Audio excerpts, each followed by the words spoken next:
The following conditions or clinical scenarios are commonly misdiagnosed as bacterial infections and inappropriately treated with antibiotics, which can be harmful to our patients, increases the incidence of bacterial resistance, and of course, tremendously increases the cost of healthcare. Watch to the end. I'm going to teach you how to avoid the urge to start antibiotics in such patients. This is the first video in our antibiotic series. Welcome to Hospitalista channel and let's save lives. The first clinical scenario where antibiotics can be inappropriately prescribed is leukocytosis. Leukocytosis by itself is not specific nor sensitive to bacterial infections. The following conditions can cause leukocytosis that can be severe even in the absence of bacterial infections. Don't prescribe antibiotics unless there is a strong suspicion of associated bacterial infections. I'm going to mention only the most commonly encountered in clinical practice. The first one is DKA. DKA is commonly associated with leukocytosis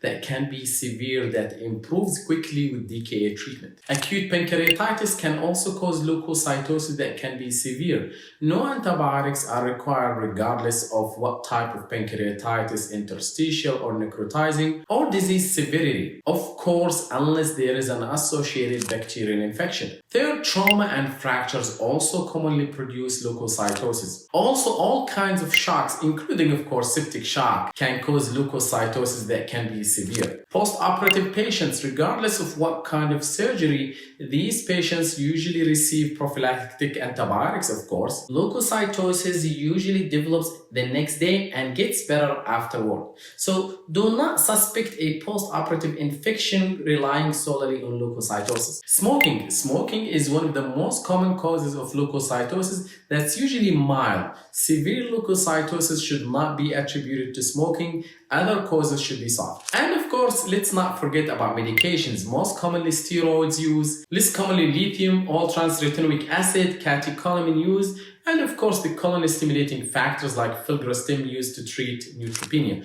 All can lead to leukocytosis. Of course, steroids are the most commonly encountered in clinical practice. Please correlate between the onset of leukocytosis and administration of medication. Now, all these medications produce neutrophilic leukocytosis, so always look at the differential. CLL or chronic lymphocytic leukemia, on the other hand, produces a lymphocytic leukocytosis. In general, any stress on the body can produce leukocytosis, so never solely rely on leukocytosis to make your decision on whether to start antibiotics or not. The second scenario where antibiotics can be inappropriately prescribed, patients with bilateral lung infiltrates on chest X-ray who are misdiagnosed as bilateral pneumonia, which still can be true, but other non-infectious causes are not uncommon in clinical practice. Of course, pulmonary edema is an important example. These patients usually have bilateral infiltrate on chest X-ray, may also develop leukocytosis, but usually have signs of fluid overloads,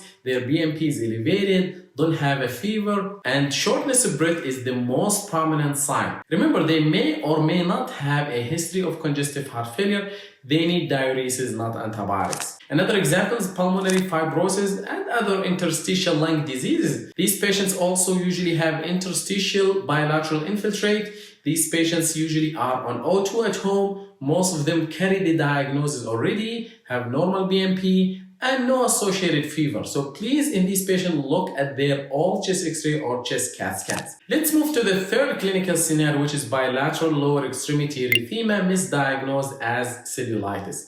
Remember that bilateral symmetric cellulitis is very unlikely. Venous or stasis dermatitis patients are commonly misdiagnosed as having cellulitis. These patients have chronic lower extremity swelling, usually bilateral but can be unilateral. Scaling and erosions can be present as well. Also, don't forget about erythema nodosum. It's commonly misdiagnosed as cellulitis. Erythema nodosum causes erythematous, usually tender, non-ulcerated immobile nodules on the bilateral shin area. And of course, DVT. Rule out DVT every time you are encountered with lower extremity swelling and erythema. The fourth fifth clinical scenario, which I believe is the most common one where antibiotics are inappropriately prescribed, is upper respiratory tract symptoms. Common examples of this are acute bronchitis, sinusitis, and acute asthma exacerbations. In acute bronchitis, which is mostly a viral infection, as you know, the single most prominent symptom here is a dry cough. These patients are not short of breath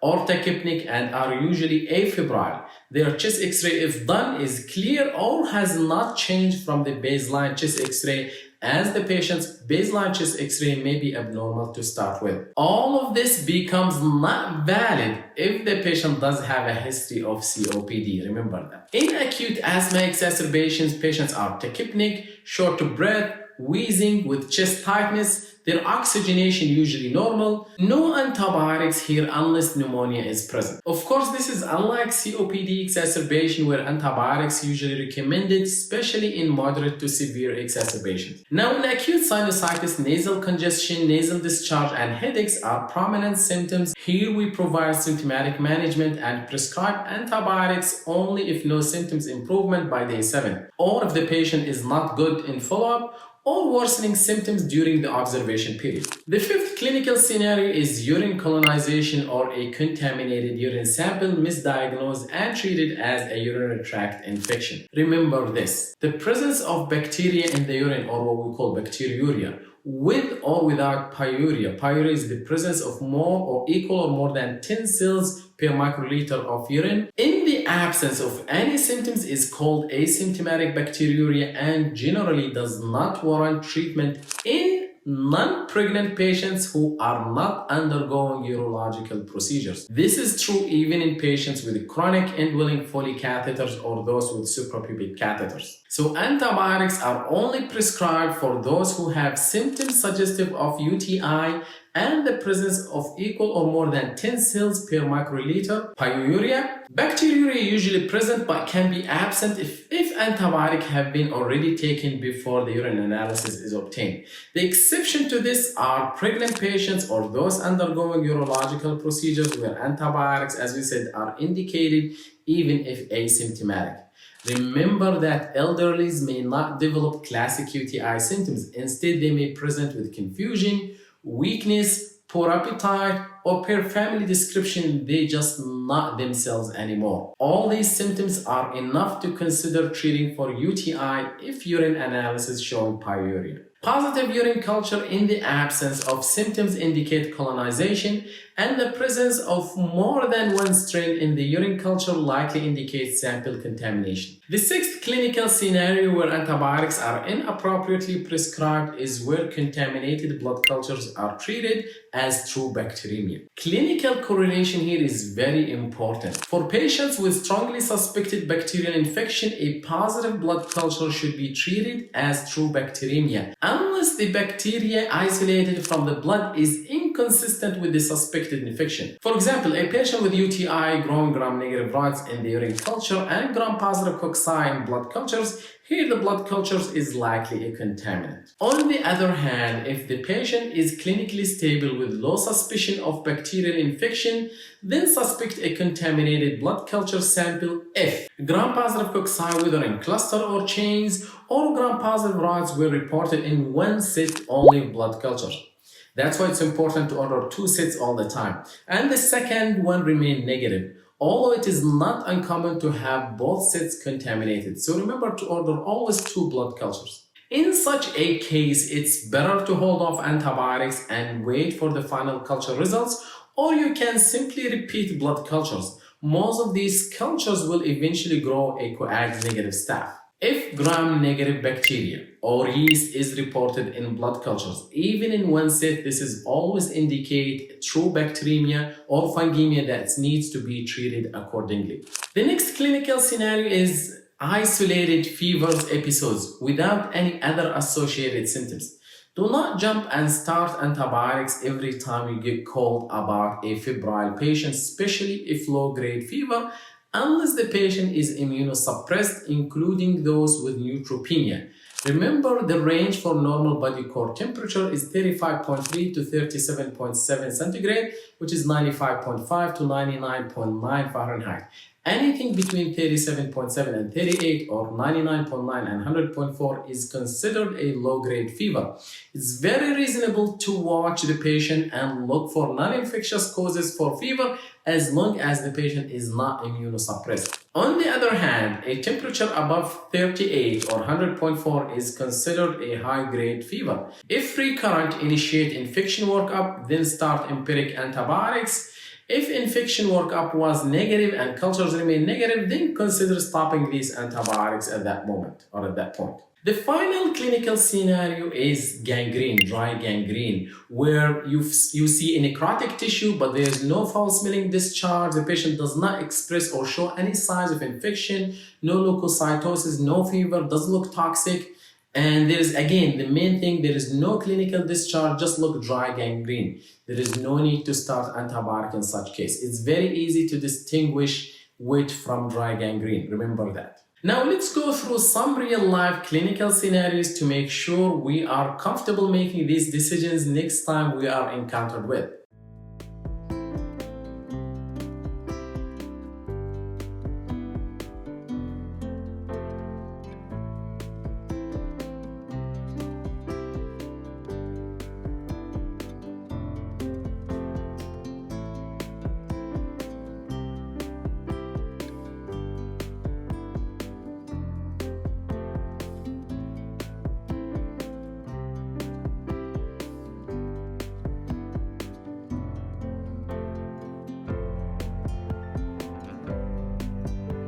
In this case, the patient clearly has a DKA from acute pancreatitis.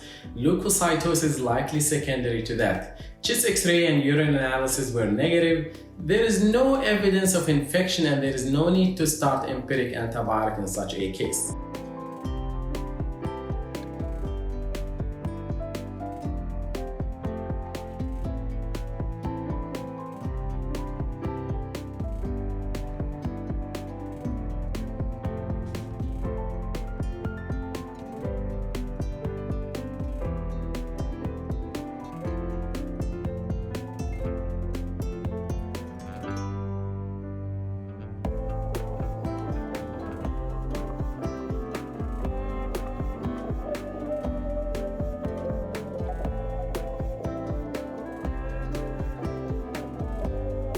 Here, definitely this positive culture is likely representing a contaminant. It is gram-positive cocci. Once it's only positive and the patient clinically better, there is no need to start IV vancomycin. Now, whether to wait for the final blood culture results or repeat new blood cultures now or get a new blood culture now, both seems reasonable clinical decisions.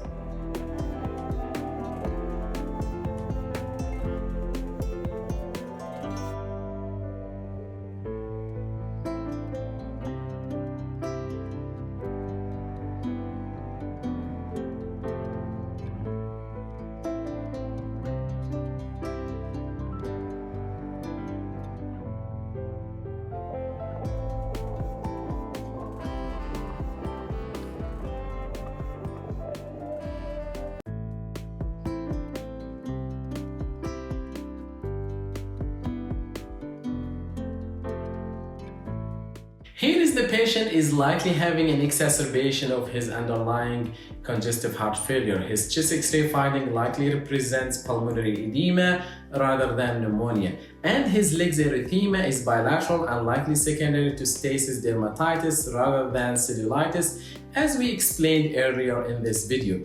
This patient needs diuretics, not antibiotics.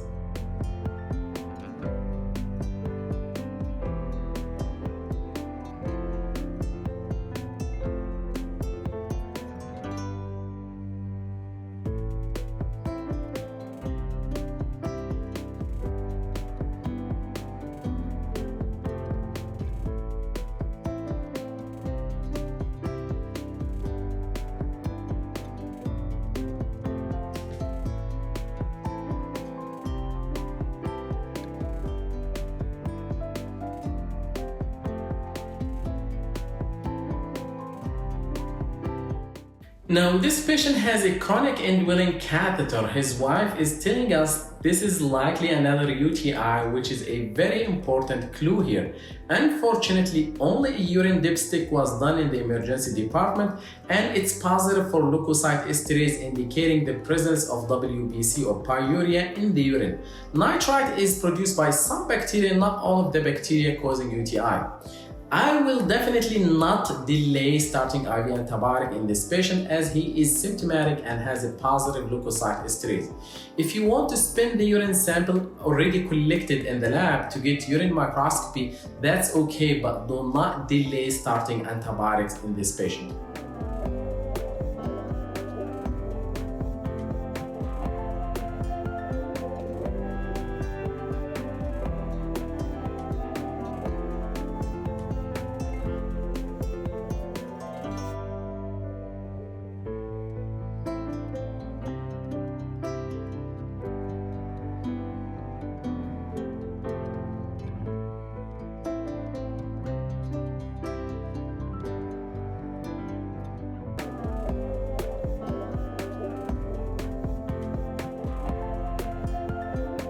In this patient, the big clue is that he is improving, his WBC improving, and we are treating UTI. So having gram-negative rods in the urine is expected.